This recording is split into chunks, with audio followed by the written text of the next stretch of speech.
आज से उत्तर भारत का छठ पर्व प्रारंभ हो रहा है। संपूर्ण देश विदेश में, संपूर्ण भारत में छठ पर्व की बड़ी महत्वता है। दुनिया के सारे व्रत 12 घंटे, 13 घंटे, 14 घंटे, 15 घंटे, 18 घंटे, 20 घंटे, 24 घंटे के होते हैं, पर भारत की भूमि का, सूर्य की उपासना का, षष्ठी माता की, छठ माता की उपासना का ये छठ पर्व 36 घंटे का व्रत होता है। 36 घंटे का व्रत होता है। सारे व्रत 24 घंटे के, 12 घंटे के, 18 घंटे के, पर षष्ठी का व्रत, छठ माता का व्रत 36 घंटे का होता है। आज से माता छठ की पूजन चालू होती है और ये पूजन होते होते होते होते चलते चलते धीरे धीरे धीरे धीरे फिर छठ पूजन तक पहुंचती है। डूबते सूरज को अर्घ देना, फिर उगते सूरज को अर्घ देना, मां षष्ठी का व्रत करना। कितनी प्रसन्नता है। ये छठ का पर्व, ये छठ की उपासना, ये उत्तर भारत के बिहार, उत्तर प्रदेश में जहां जहां पर छठ की पूजन करने वाले भक्त रहते हैं, वो ये दिखाते हैं कि छठ पर्व की परिभाषा क्या है। हम अपना दुकान, मकान, काम, व्यापार, पूरा शहर छोड़कर हम छठ मनाने के लिए ट्रेनों में बैठकर, बसों में बैठकर अपने गांव चले जाते हैं। हम अपनी एकता का प्रतीक देते हैं कि हमारा छठ पर्व हमें एकता सिखाता है। हमारा छठ पर्व हमें एकता सिखाता है। मैं संपूर्ण देश के, भारत की भूमि के संपूर्ण सनातनियों को और सभी सनातन धर्मियों को खूब प्रेम से छठ पर्व की बहुत बहुत बधाई देता हूं, जो आज से प्रारंभ हो रहा है और जिस पर्व की पूजन उत्तर भारतीय बड़े प्रेम से करते हैं। बहुत बहुत सारे क्या चाहता है? तुरंत जल चढ़े और तुरंत फल मिले। हमारा निवेदन है, आप चाहते हो कि तुरंत जल चढ़े और तुरंत फल मिले, तो एक बात और याद रख लो, पुण्य का फल तुम तुरंत चाहते हो तो पाप का फल भी तुरंत ही मिलता है। इसलिए शंकर भगवान को जल चढ़ाने वाले एक बात का स्मरण रखें, जो कहते हैं कि हम शंकर को जल चढ़ाते चढ़ाते 1 साल हो गया, 1.5 साल हो गया, 3 महीना हो गया, 2 महीना हो गया, 4 महीना हो गया, 6 महीना हो गया। नहीं, चढ़ाते रहो। फाइल मोटी है, थोड़ा समय लग रहा है, मतलब पूर्व का जो पाप है तुम्हारे जल चढ़ाने से वो धीरे धीरे धीरे धीरे धुल रहा है, कट रहा है। और शंकर भगवान कहते हैं, अगर पाप जैसे ही पूरा कट जाएगा, एक दिन में तेरी झोलियों में खुशी लाकर डाल दूंगा और तू आनंद में जीवन जिए। और मैंने तेरे ही भरोसे बाबा, तेरे ही भरोसे हवा बिच उड़ती जावागी, बाबा डोर छड़ीना में कटी जावागी। भोले मैं तेरी भक्त, शंभो मैं तेरी भक्त, हवा बिच उड़ती जावागी, बाबा डोर छड़ीना में कटी जावागी। फल जरूर मिलेगा, पर थोड़ा समय लगेगा। जल चढ़ाने में शर्म ना करो, शिव के मंदिर जाने में शर्म ना करो।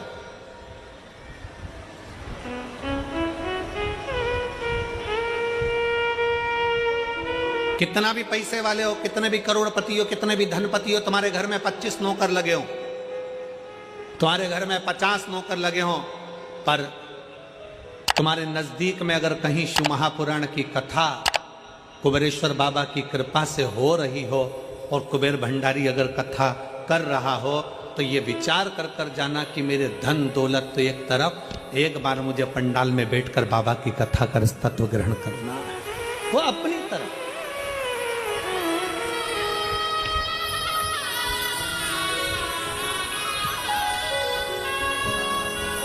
जल चढ़ाने में शर्म नहीं, मंदिर जाने में शर्म नहीं करना चाहिए।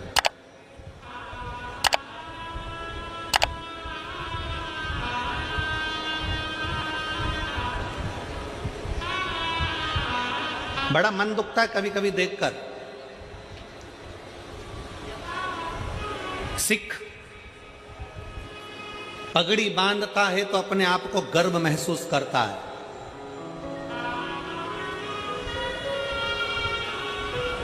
सिख पगड़ी बांधता है तो अपने आप को गर्व महसूस करता है, मुस्लिम टोपी लगाता है तो अपने आप को गर्व महसूस करता है,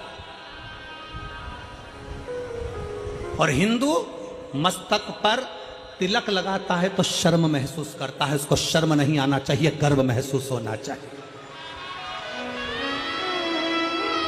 स्कूल जाऊंगा तिलक लगा के तो लोग कहेंगे मंदिर से आ रहा है, बाबा जी बन गया, साधु बन गया, सन्यासी बन गया। ऑफिस में जा रहा है तिलक लगा कर तो लोग कहेंगे, नौकर कहेंगे, नीचे के ऑफिसर कहेंगे, सेठ जी आज तो सर आज तो तिलक लगा कर आए, मंदिर जाकर आए। अरे तुम्हें गर्व होना चाहिए कि हम सनातनियों के मस्तक पर तिलक है। क्या करता है तिलक? क्यों साधु सन्यासी तपस्वी साधक संत ब्राह्मण गुरुजन तपस्वी जन, क्यों चाहे ब्राह्मण पूर्व का देख लो, चाहे क्षत्रिय देख लो, चाहे वैश्य देख लो, चाहे शूद्र देख लो, पूर्व के सन्यासी तपस्वी साधक उपासक जितने सनातन धर्म को मानने वाले हैं वो मस्तक पर तिलक लगाते थे। तिलक क्या देता है, क्या प्रदान करता है? शिव महापुराण की कथा कहती है तिलक क्या देगा। कभी ट्रेन में सफर कर कर देखना और माथे पर तिलक लगाकर ट्रेन में सफर कर कर देखना, ट्रेन की सीट भरी पड़ी होगी, अगर तुम्हारे मस्तक पर तिलक लगा होगा तो थोड़ा न थोड़ा खसक कर लोग तुम्हें बिठा ही देंगे उस तिलक के बल पर। जब तिलक ट्रेन में सीट दे सकता है, जब तिलक बस में जगह दे सकता है, तो मस्तक का तिलक एक ना एक दिन तुम्हें परमात्मा का दर्शन भी करा ही देगा, ये निश्चित है। तिलक लगाने में गर्व महसूस करिए, त्रिपुंड लगाने में गर्व महसूस करिए, मस्तक पर तिलक लगाने में एक गर्व की अनुभूति होना चाहिए। तुम डॉक्टर बन जाओ, कलेक्टर बन जाओ, एसपी बन जाओ, एसएसपी बन जाओ, कमिश्नर बन जाओ, तुम्हारी मर्जी पड़े जिस पद पर बैठ जाओ, जिस पद पर बैठे हो उस मूल पद पर, बड़े से बड़े औहदे पर बैठकर भी अगर आप मस्तक पर तिलक लगा रहे हो तो आप हजारों को प्रेरणा दे रहे हो कि इतना बड़ा कलेक्टर होकर, इतना बड़ा एसएसपी होकर, इतने बड़े कमिश्नर होकर तिलक लगाते हैं तो छोटों को प्रेरणा मिलती है कि हम भी लगाएं। एक गर्व उत्पन्न होता है, एक गर्व महसूस होता है। और कितना गर्व होता होगा, भारत के प्रधानमंत्री जब केदारनाथ जी में जाकर त्रिपुंड लगाते होंगे, भारत के प्रधानमंत्री जब काशी में जाकर त्रिपुंड लगाते होंगे, भारत के प्रधानमंत्री भी जब गले में रुद्राक्ष की माला पहनते होंगे, तो कितने सनातनियों को जागृत करते होंगे कि कोई सनातनी है जो तुम्हें जगा रहा है। वो त्रिपुंड लगाकर मस्तक पर तुमसे ये नहीं कहेंगे कि तिलक लगाओ, वो गले में रुद्राक्ष की माला पहनकर तुमसे नहीं कहेंगे प्रधानमंत्री जी की गले में रुद्राक्ष की माला पहनो, पर वो मस्तक पर त्रिपुंड लगाकर गले में रुद्राक्ष की माला पहनकर लाखों करोड़ों को एक मार्गदर्शन करेंगे कि जब मेरे जैसा इतना ऊपर बैठने वाला भी किसी से डरता नहीं और मस्तक पर त्रिपुंड और तिलक लगा सकता है, तो तुम किससे डरते हो? तुम भी अपनी जिंदगी सहजता से जियो।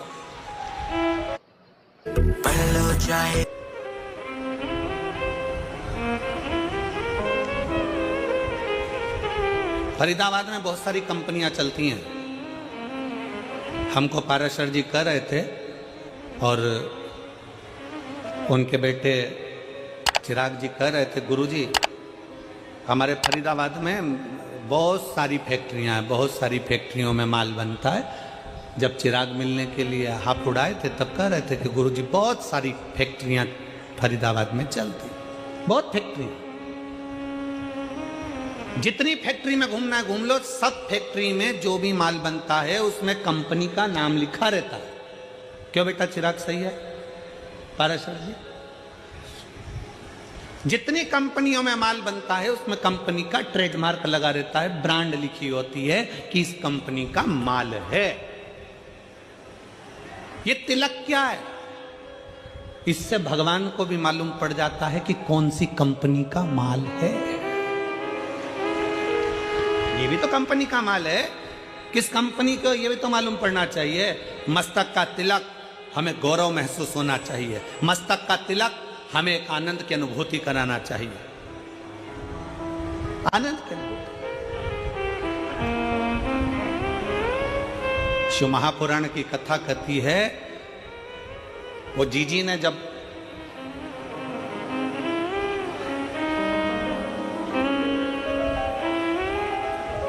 दीपावली के एक दिन पहले, छोटी दिवाली के दिन उन्होंने कहा कि गुरुजी भगवान देने में बहुत देरी कर देता। हम कहते भगवान को धन्यवाद दो कि देने में देरी कर रहा है। जल्दी देगा तो जल्दी ले लेगा, थोड़ा देने में देरी कर। एक पत्र देन दो, धन्यवाद क्यों उसको धन्यवाद क्यों?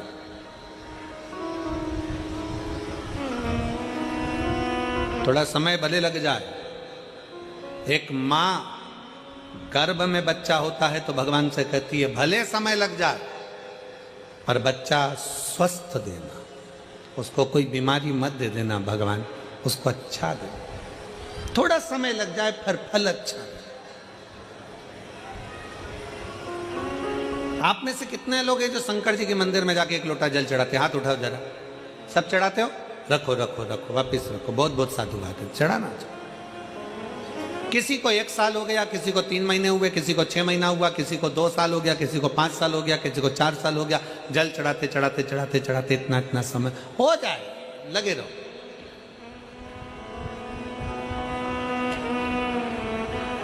उसको दिल से, भाव से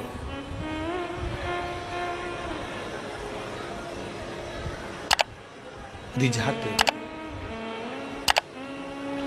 और मैंने तेरे ही भरोसे बाबा, तेरे ही भरोसे हवा बिच उड़ती जावांगी बाबा, डोर कटी जावांगी। उसको रिझाते हो।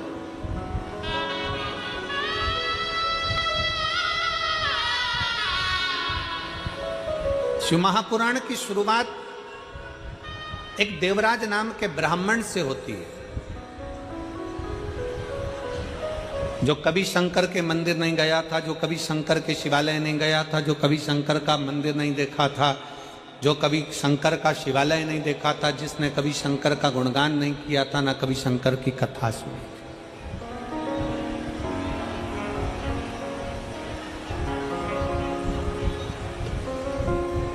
जिसने कभी शंकर की कथा भी नहीं सुनी। अब आप लोगों के मन में आएगा कि देवराज नाम का ब्राह्मण जो शंकर की कथा नहीं सुना, मंदिर नहीं गया, देवालय नहीं गया, शिवालय नहीं गया, तो फिर इसको भगवान शंकर का कैलाश धाम कैसे मिल गया? शंकर भगवान उसको नंदी पर बिठाकर कैलाश लेकर गए, शिवजी पैदल पैदल गए, उसको नंदी पर बिठा कर ले गए। ऐसा कौन सा पुण्य उसने कर दिया? ये पुण्य कौन सा था? ये कहां का पुण्य था? ये पुण्य देवराज नाम के ब्राह्मण का नहीं था। देवराज नाम के ब्राह्मण की माता शंकर के शिवालय में जाकर 1 लोटा जल समर्पित करती थी, और देवराज नाम के ब्राह्मण की माता जब 1 लोटा जल शंकर के मंदिर में समर्पित करती थी, शिव के मंदिर को जल चढ़ाती थी, उस जल का फल ये मिला कि चोरी का धन लेकर देवराज शंकर के मंदिर में शरीर में ताप पड़ने पर, शरीर में कष्ट पड़ने पर शिवालय पर पहुंच गए, शंकर के मंदिर पहुंच गए। शरीर में ताप पड़ रहा है और शिव याद आ रहा है। आप सबसे निवेदन है जितने आस्था चैनल के माध्यम से कथा सुन रहे हैं, जितने फेसबुक यूट्यूब के माध्यम से कथा सुन रहे हैं, जितने इस पवित्र फरीदाबाद हरियाणा की पवित्र भूमि से कथा सुन रहे हैं, आप सबसे निवेदन है, अगर आपकी दुख की घड़ी में शंकर याद आ रहा है, आपकी तकलीफ की घड़ी में शंकर याद आ रहे हैं, आपके कष्ट के समय पर शंकर याद आ रहे हैं, आपको हर पल शंकर का स्मरण आ रहा है, जरा सा कोई दुख आया और तुम एक लोटा लेकर अगर शिव के मंदिर पहुंच रहे हो, जरा सा कष्ट आया और तुम एक लोटा जल लेकर शंकर की चौखट पर जा रहे हो, जरा सा दुख आया तुमने शिव का श्री शिवाय नमस्तुभ्यम का जाप करना प्रारंभ कर दिया, तो समझ लेना ये जल तुम खुद नहीं चढ़ा रहे हो, ये जल तुम शंकर के मंदिर में खुद नहीं जा रहे हो, तुम्हारे मुख से श्री शिवाय नमस्तुभ्यम तुम खुद नहीं बोल रहे हो, शंकर भगवान स्वयं तुम्हें अपना समझकर तुम्हारे से ये कर्म करवा रहे हैं जिससे तू भव से पार हो जाए, तो उनके करीब आ जा।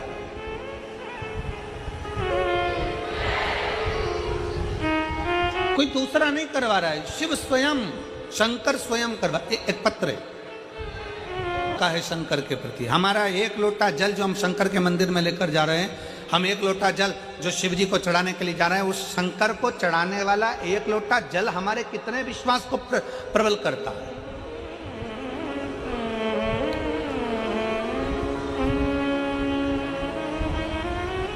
हमारा भरोसा कितना प्रबल हो सकता। फिर निवेदन, मेरे भोले बाबा को तुम्हारा धन वैभव सत्ता धन दौलत लड्डू पेड़ा गुलाब जामुन इमरती भजिया पकोड़ा कुछ नहीं चाहिए, कुछ भी नहीं।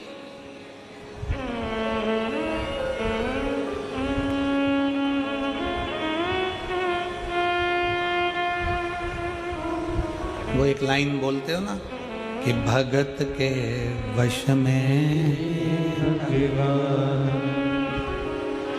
बस भाव बिना ये कुछ भी नहीं है।